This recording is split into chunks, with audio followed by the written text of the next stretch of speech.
become clearer and clearer all the time to us. So I'm saying to you, just get up and do things and begin to love one another. Love one another. That is the greatest thing we can do as a society of people.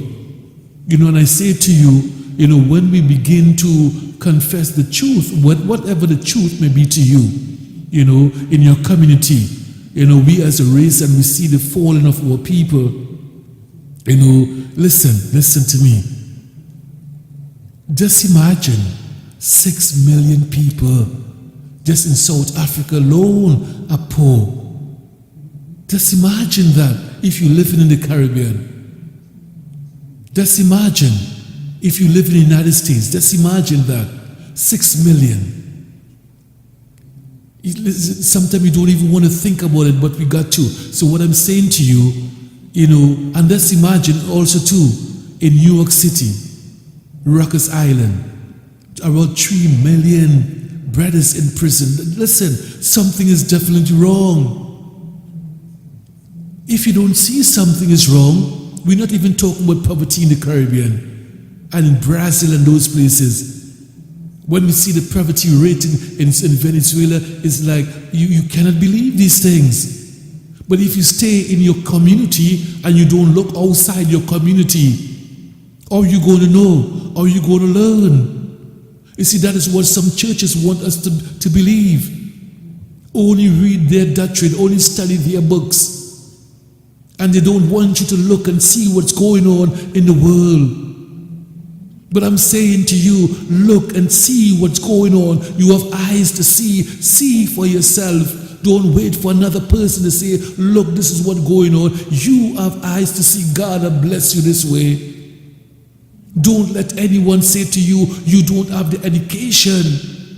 Because I know when things are stinking, it's stinking. You have eyes to see. You might not understand everything, but you know something is wrong.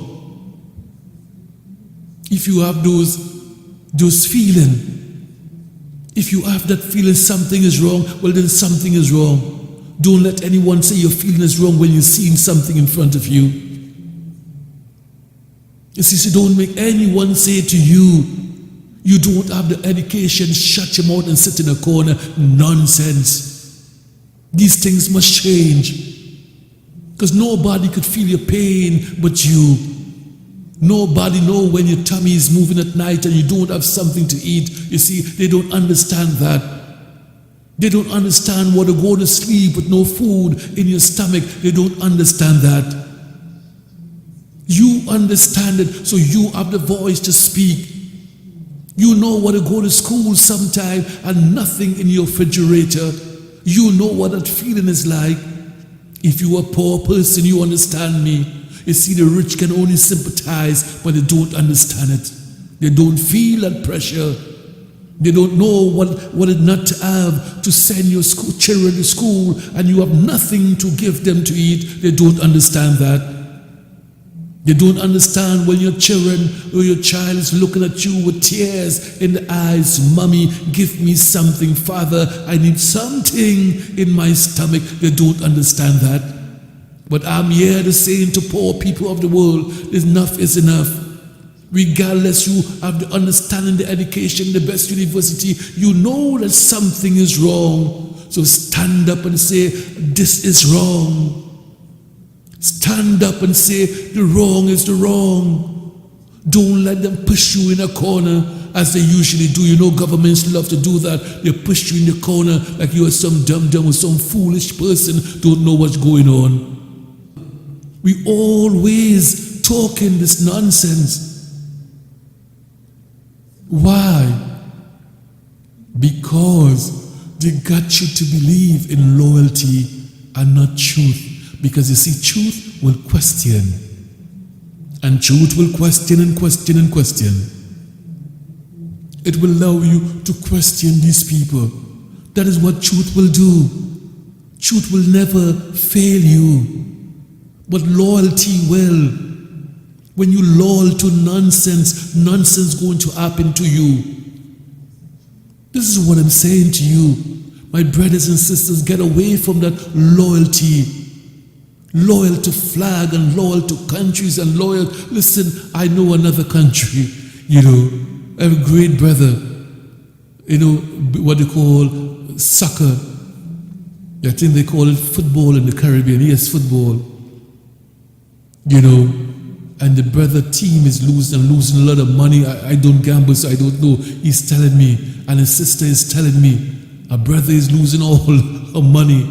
Just because his country. Do you know people like that?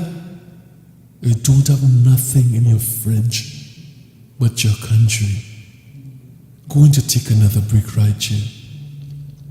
It's time we wake up. Get away from the brainwashing and the nonsense that we find ourselves into. Let's go back to our Christ. Let's go back to our Emmanuel.